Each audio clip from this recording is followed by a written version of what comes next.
Hi, my name's Scott from Aquatic Source. I'm here to show you how to properly clean a probe with a Bexus controller and or any other controllers out there. First thing you want to do before you even touch anything is you want to unplug your controller. Turn the power off to the controller. Then you want to be sure that you shut the you want to isolate the flow cell and be sure you have no water flow going through the flow cell.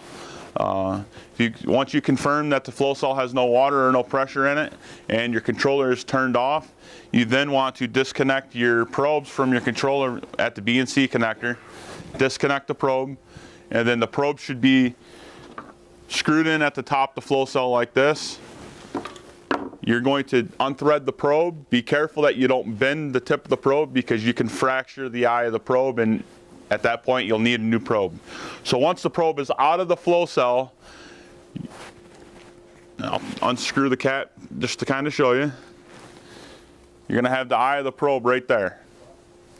All right. You're going to have one cup with a mixture of Dawn dish soap and water, and you're going to have another cup with an acidic solution such as a diluted acid.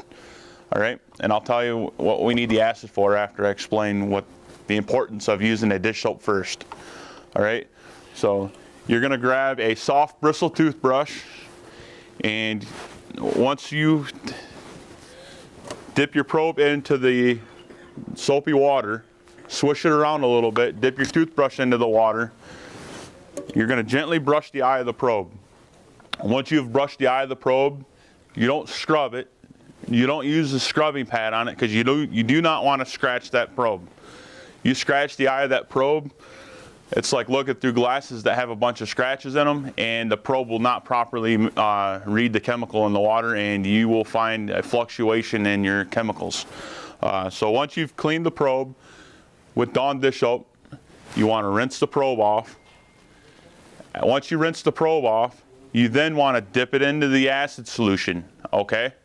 Dip it in the acid solution for a couple seconds, shake it off, rinse it off, be sure you have no acid left on the probe, and then you're going to reinsert the probe into the flow cell. But before you put the probe into the flow cell, you want to shake it down to be sure that the gel inside the probe is at the tip where it needs to be. All right? Once you've done that, you want to make sure you have sealant tape on the threads of the probe.